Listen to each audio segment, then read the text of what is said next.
എല്ലാവർക്കും നമസ്കാരം. മലയാളത്തിലെ ആദ്യത്തെ ഒരു റീഡിംഗ് ചാനലായിട്ടുള്ള മായ സ്റ്റാറ്റയിലേക്ക് സ്വാഗതം. അത്തം നക്ഷത്രക്കാരെ സംബന്ധിച്ചിടത്തോളം ഈ വരുന്ന ജൂൺ 2026 എങ്ങനെയാണെന്ന് നോക്കാം. അതിലേക്ക് കടക്കുന്നതിന് മുമ്പ് പ്രൈവറ്റ് കൺസൾട്ടേഷൻ താല്പര്യമുണ്ടെങ്കിൽ ഡീറ്റെയിൽസ് ഡിസ്ക്രിപ്ഷനിലുണ്ട്, നോക്കാവുന്നതാണ്. നമുക്ക് റീഡിങ്സിലേക്ക് കടക്കാം. അത്തം നക്ഷത്രക്കാർക്ക് ഈ വരുന്ന ജൂൺ 2026 എങ്ങനെയാണ് എന്ന് നോക്കാം.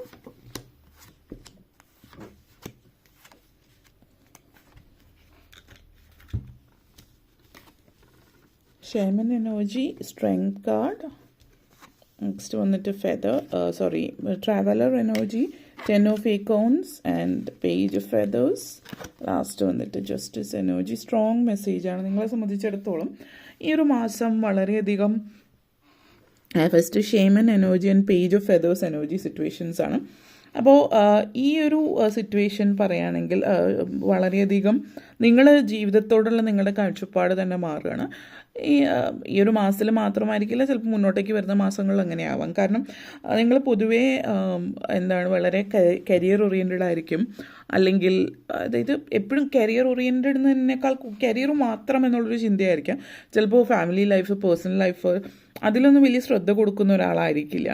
നിങ്ങളെ സംബന്ധിച്ചിടത്തോളം നിങ്ങൾ എപ്പോഴും ജോലി എന്നുള്ളൊരു കാര്യം, അല്ലെങ്കിൽ ജോലിയിൽ മുന്നേറണം, അല്ലെങ്കിൽ ജോലി, സാമ്പത്തികം, ഇതൊക്കെയായിരിക്കും നിങ്ങളുടെ എപ്പോഴും മനസ്സിലുള്ള ചിന്ത. അപ്പോൾ അതിൽ നിന്നൊരു വ്യത്യാസം ഈ ഒരു മാസത്തിൽ കാണിക്കുന്നുണ്ട്. കാരണം നിങ്ങൾ കുറച്ച് സ്പിരിച്വലി കണക്റ്റഡ് ആവുന്നുണ്ട്. അപ്പോൾ പിന്നെ നിങ്ങൾ ഇതുവരെ ചെയ്തു വന്നിരുന്ന രീതി, ഇപ്പോൾ ജോലിയിലാണെങ്കിലും ട്രഡീഷണൽ ആയിട്ടുള്ള രീതിയിൽ നിന്ന് ബ്രേക്ക് ഫ്രീ ആവുന്ന ഒരു മാറ്റം ജീവിതത്തിലേക്ക് നിങ്ങൾ കൊണ്ടുവരുന്നു എന്നുള്ളത് കൂടിയിട്ടാണ് ഇത് സൂചിപ്പിക്കുന്നത്. അപ്പോൾ നിങ്ങളെ സംബന്ധിച്ചിടത്തോളം ഈ ഒരു ഈഗിൾ എനർജിയാണ്. അപ്പോൾ ഇത് സ്പിരിച്വൽ നോളേജാണ് കാണിക്കുന്നത്, ആത്മീയത. അത് നിങ്ങൾ പൊതുവേ ആത്മീയ കാര്യങ്ങൾ താല്പര്യമുള്ള വ്യക്തിയായിരിക്കാം, പക്ഷെ അടുത്തിടെയായിട്ട് അതിലൊന്നും ശ്രദ്ധിക്കാൻ പറ്റിയിട്ടുണ്ടാവില്ല. അപ്പോൾ ലൈഫിൽ മുന്നേറാൻ പറ്റുന്നില്ല. കാരണം നിങ്ങൾ സ്റ്റക്കാണ്, സ്പിരിച്വലി കണക്റ്റഡ് ആവാത്തത് കൊണ്ട്. പലപ്പോഴും സ്പിരിച്വലി കണക്റ്റഡ് ആയിരിക്കുന്ന വ്യക്തികൾ അങ്ങനെയുള്ള കാര്യങ്ങളിൽ സമയം ചിലവഴിക്കാതിരിക്കുമ്പോൾ വളരെയധികം നിങ്ങൾക്ക് മുന്നേറാൻ പറ്റില്ല. അത് സ്പിരിച്വൽ വേൾഡിലെന്നല്ല, മെറ്റീരിയൽ വേൾഡിലും മുന്നേറാൻ പറ്റില്ല. അപ്പോൾ ജോലിയിൽ അടുത്തിടെയായിട്ട് സ്റ്റക്കാണ്, എത്ര ശ്രമിച്ചിട്ട് മുന്നേറാൻ പറ്റുന്നില്ല, ഫിനാൻസ് സ്റ്റക്കാണ്, ഇങ്ങനത്തേക്ക് ഒരു സിറ്റുവേഷൻ വരുന്നുണ്ടെങ്കിൽ നിങ്ങൾക്ക് ഈ ഒരു സ്പിരിച്വലി കണക്റ്റഡ് ആവാം. മെഡിറ്റേഷൻ ആവാം, യോഗയാവാം, അല്ലെങ്കിൽ നിങ്ങൾ എന്താണ്, നിങ്ങളുടെ സ്പിരിച്വാലിറ്റി എന്ന് പറയുന്നത് എന്താണ് നിങ്ങളെ സംബന്ധിച്ചിടത്തോളം. ചില ആളുകൾ റിലീജിയസ് ആയിരിക്കാം. അപ്പോൾ റിലീജിയസ് ആയിട്ടുള്ള കാര്യങ്ങൾ, പൂജകൾ, അതുപോലുള്ള കാര്യങ്ങളാവാം, അല്ലെങ്കിൽ പ്രാർത്ഥനകൾ, അതുപോലുള്ള കാര്യങ്ങളാവാം. അപ്പോൾ അത് മനസ്സിലാക്കി അതുമായിട്ട് മുന്നോട്ടേക്ക് പോകേണ്ടുന്ന ഒരു സിറ്റുവേഷനാണ് സൂചിപ്പിക്കുന്നത്. ഓക്കെ, അതേപോലെ തന്നെ page of feathers energy connections ആണ്. അപ്പോൾ ഈ ഒരു എനർജി റാക്കൂൺ എനർജിയാണ്. വളരെ ക്യൂരിയസ് ആണ്, എല്ലാത്തിനോടും വളരെ എന്താണ്, ഏതാണ്, എന്തിനാണെന്നൊക്കെ എപ്പോഴും വളരെയധികം കാര്യങ്ങൾ ലൈഫിൽ വേണ്ടുന്ന കാര്യങ്ങൾ നേടിയെടുക്കുക. പൊതുവേ നിങ്ങൾക്ക് എന്തെങ്കിലും വേണമെങ്കിൽ, അല്ലെങ്കിൽ നിങ്ങൾക്ക് ഇന്നതാണ് ആഗ്രഹിക്കുന്നത്, പൊതുവേ തുറന്ന് സംസാരിക്കാൻ നിങ്ങൾക്ക് ഒരു കോൺഫിഡൻസ് ഉണ്ടാവില്ല. അല്ലെങ്കിൽ നിങ്ങൾ എല്ലാം ഒന്ന് മടിച്ച് നിൽക്കുക, അറച്ച് നിൽക്കുക എന്നൊക്കെ പറയില്ലേ. മുന്നോട്ടേക്ക് പോകാൻ ഒരു കാര്യത്തിനാണെങ്കിൽ പോലും ചോദിക്കാനൊരു മടിയായിരിക്കും. അപ്പോൾ നിങ്ങളെ സംബന്ധിച്ചിടത്തോളം you hesitate to go after what you want. നിങ്ങൾക്ക് വേണ്ടതിനെ പുറകെ പോകാൻ നിങ്ങൾക്ക് അതിനുള്ള ധൈര്യം, അല്ലെങ്കിൽ അതിനുള്ളൊരു ഷൈ ആയിരിക്കും ചിലപ്പോൾ. ഇപ്പോൾ അങ്ങനെയല്ല, നിങ്ങൾ എന്താണോ വേണ്ടത് അതിനു വേണ്ടി മുന്നോട്ടേക്ക് പോകാൻ നിങ്ങൾ തയ്യാറാണ്, ആക്ഷൻ എടുക്കാൻ.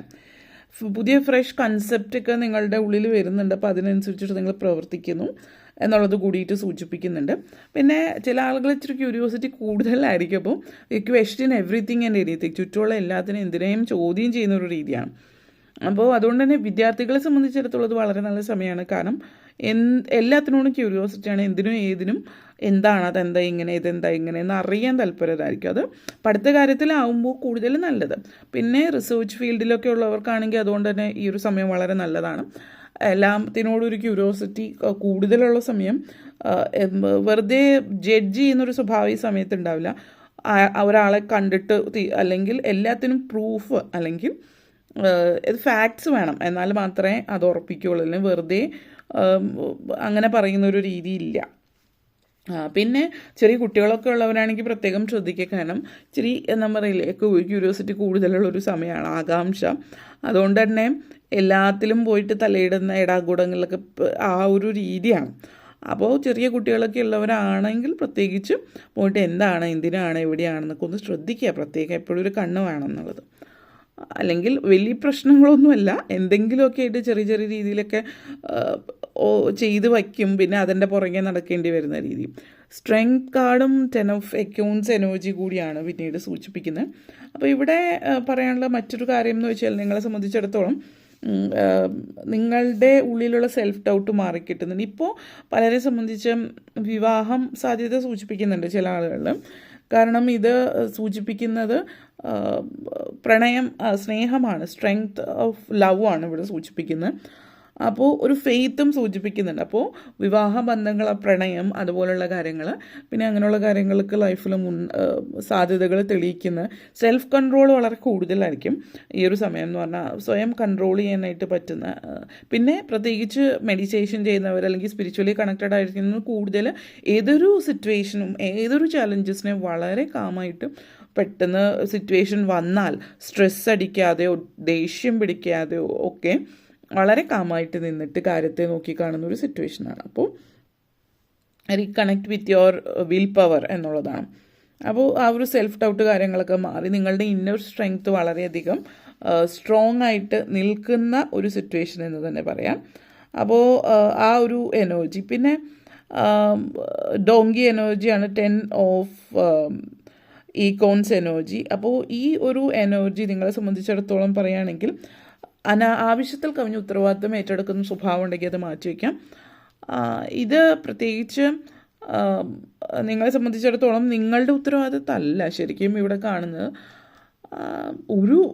ചിലപ്പോൾ ഇത് നിങ്ങളായിട്ട് ഒരു ബന്ധമില്ലാത്ത ആളുകളായിരിക്കാം ചില സിറ്റുവേഷനിൽ ഇവിടെ എടുത്ത് പറഞ്ഞപ്പോൾ വഴിയെ പോകുന്നവർ, അല്ലെങ്കിൽ ഒരു സഹായം എന്നുള്ള രീതിയിൽ നിങ്ങൾ ചെയ്യുന്നത്. പക്ഷേ ഇപ്പോഴത്തെ ഒരു കാലഘട്ടം സിറ്റുവേഷനാണ് സഹായം എന്നൊക്കെ പറയുമ്പോൾ നിങ്ങൾ എന്താണ് ഏതാണെന്ന് മനസ്സിലാക്കുക, ആളുകളെ മനസ്സിലാക്കിയിട്ടൊക്കെ സഹായിക്കാൻ നിൽക്കുക. അല്ലെങ്കിൽ ഒരാളുടെ റെസ്പോൺസിബിലിറ്റി, ഒരു ഉത്തരവാദിത്വം ഏറ്റെടുക്കുക എന്ന് പറയുമ്പോൾ അതൊരു വലിയൊരു കാര്യമാണ്. നിങ്ങളെക്കൊണ്ട് പറ്റുമെന്ന് നോക്കുക. ഒരാൾ ചോദിക്കുമ്പോൾ നോ പറയാൻ പറ്റാത്തതുകൊണ്ട് മാത്രം ഏറ്റെടുത്ത് അത് വലിയൊരു ഭാരമായിട്ട് നിങ്ങൾക്ക് മാറാതിരിക്കുക. കാരണം നിങ്ങൾ ഒരാൾ എക്സോസ്റ്റഡ് ആയിട്ട് പോകുന്നൊരു സിറ്റുവേഷനാണ്. അപ്പോൾ അതുകൊണ്ട് ദയവായിട്ട് ഉത്തരവാദിത്വം നിങ്ങൾക്ക് ഏറ്റെടുക്കാൻ പറ്റുന്ന ഒരു കാര്യമാണെങ്കിൽ ഏറ്റെടുക്കുക. അല്ലാത്ത പക്ഷം തീർച്ചയായിട്ടും നിങ്ങൾക്ക് പറ്റുന്ന കാര്യമല്ല എങ്കിൽ അത് മാറ്റിവെക്കുക എന്നുള്ളതാണ് സൂചിപ്പിക്കുന്നത്. ഓക്കെ, അതേപോലെ തന്നെ സ്ട്രെങ്ത് കാർഡ് ആൻഡ് ജസ്റ്റിസ് എനർജിയാണ്. അപ്പോൾ ഈ ഒരു സിറ്റുവേഷൻ നിങ്ങളെ സംബന്ധിച്ചിടത്തോളം ഇപ്പോൾ നിങ്ങളുടെ നിലവിൽ എന്തെങ്കിലും കേസ് കാര്യങ്ങളൊക്കെ നടക്കുന്നുണ്ടെങ്കിൽ ഇത് സൂചിപ്പിക്കുന്നത് ഈ ജസ്റ്റിസുമായിട്ട് ബന്ധപ്പെടുത്തിയിട്ട് നിങ്ങളുടെ ഫേവറിൽ സിറ്റുവേഷൻ വരുന്നു എന്നുള്ളതാണ്. അപ്പോൾ കേസ് കാര്യങ്ങൾ, എന്തെങ്കിലും വഴി തർക്കം, സ്വത്ത് തർക്കം കാര്യങ്ങളൊക്കെ നിങ്ങളുടെ ഫേവറിൽ വരുന്നുണ്ട്. അപ്പോൾ അതുകൊണ്ട് തന്നെ വിധി നിങ്ങളുടെ ഭാഗത്തായിരിക്കും എന്നുള്ളത് സൂചിപ്പിക്കുന്നുണ്ട്. അതേപോലെ തന്നെ ഈ ഒരു സമയം എന്ന് പറയുന്നത് വിദേശത്തേക്ക് പോകാൻ ശ്രമിക്കുന്നവരെ സംബന്ധിച്ചിടത്തോളം വളരെ നല്ലൊരു സമയമാണ്. പിന്നെ ലൈഫിലൊരു ബാലൻസ് കൊണ്ടുവരാൻ പറ്റിയ സമയമാണ്. അത് മനസ്സിലാക്കിയിട്ട് മുന്നോട്ടേക്ക് പോവാം. ഡിസിഷൻസ് എടുക്കുമ്പോൾ പ്രത്യേകം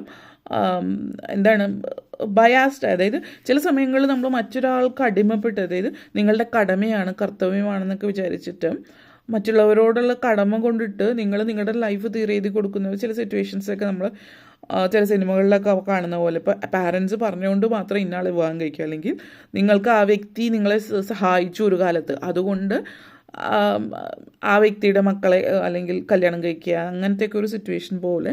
അതായത് നിങ്ങളുടെ ലൈഫ് തന്നെ മറ്റൊരാൾക്ക് തീരെഴുതി കൊടുക്കുന്ന തരത്തിലുള്ളൊരു കടപ്പാട് നിങ്ങളുടെ ലൈഫിൽ ആർക്കു വേണ്ടിയും ഉണ്ടാകരുത്. കാരണം ഒരു സഹായം ചെയ്ത് അതിന് താങ്ക്സ് പറയുക, അല്ലെങ്കിൽ അതിന് എപ്പോഴും മനസ്സിലുണ്ടാവുക, അല്ലാതെ നിങ്ങളുടെ ലൈഫ് തീരെഴുതി കൊടുക്കേണ്ട കാര്യമില്ല എന്നുള്ളതാണ് ഒരു ഉദാഹരണമായിട്ട് പറഞ്ഞതാണ് നേരത്തെ പറഞ്ഞ കാര്യം, എളുപ്പത്തിൽ മനസ്സിലാവാൻ. പിന്നെ traveller energy and page of feathers energy connections ആണ്. ഒരു സെൽഫ് അവെയർനെസ്, ഒരു നിങ്ങളെക്കുറിച്ചിട്ട് തന്നെ സ്വയം ഇത് നിങ്ങൾക്ക് ഉണ്ടാവുകയാണ്, ഒരു അവെയർനെസ് ഉണ്ടാവുകയാണ് നിങ്ങൾ എന്താണ് ഏതാണ് എന്നുള്ളത്. അതേപോലെ തന്നെ യാത്രകൾക്ക് പറ്റിയൊരു സമയമാണ്. അപ്പോൾ പ്രായമായിട്ടുള്ള ആളുകൾക്കൊക്കെ റിട്ടയർമെൻറ്റ് ഫേസ് എൻജോയ് ചെയ്യാൻ പറ്റുന്ന യാത്രകൾ, നിങ്ങൾക്ക് ഇഷ്ടമുള്ള ഇടങ്ങളിൽ യാത്ര ചെയ്യാൻ പറ്റുന്ന സിറ്റുവേഷൻസ് കാണിക്കുന്നുണ്ട്. അതേപോലെ തന്നെ വീട്ടമ്മമാരെ സംബന്ധിച്ചിടത്തോളവും യാത്രകൾ ഒക്കെ കാണിക്കുന്നുണ്ട്. അപ്പോൾ കുടുംബത്തോടൊപ്പമും അല്ലാതെ ചിലപ്പോൾ ലൈഫിൽ ആദ്യമായിട്ട് ഒറ്റയ്ക്കൊരു യാത്ര പോകുന്ന ഒരു സാഹചര്യം. അപ്പോൾ നിങ്ങൾ വളരെ ത്രില്ലായിട്ടിരിക്കുന്ന ഒരു സമയമായിരിക്കും ഈ സമയം. കാരണം ഒറ്റയ്ക്ക് ആദ്യമായിട്ട് ജീവിതത്തിൽ നിങ്ങളായിട്ട് പോകുന്ന ഒരു സമയം എന്നുള്ളതാണ്. ഓക്കെ, അപ്പോൾ ഇത്രയൊക്കെയാണ് പറയാനുണ്ടായിരുന്നത്. നിങ്ങൾക്ക് ഈ വീഡിയോ ഇഷ്ടപ്പെട്ടുവെങ്കിൽ ലൈക്ക് ചെയ്യാനും ഷെയർ ചെയ്യാനും കമൻറ്റ് ചെയ്യാനും സബ്സ്ക്രൈബ് ചെയ്യാനും മറക്കരുത്. എല്ലാവർക്കും നന്ദി, നമസ്കാരം.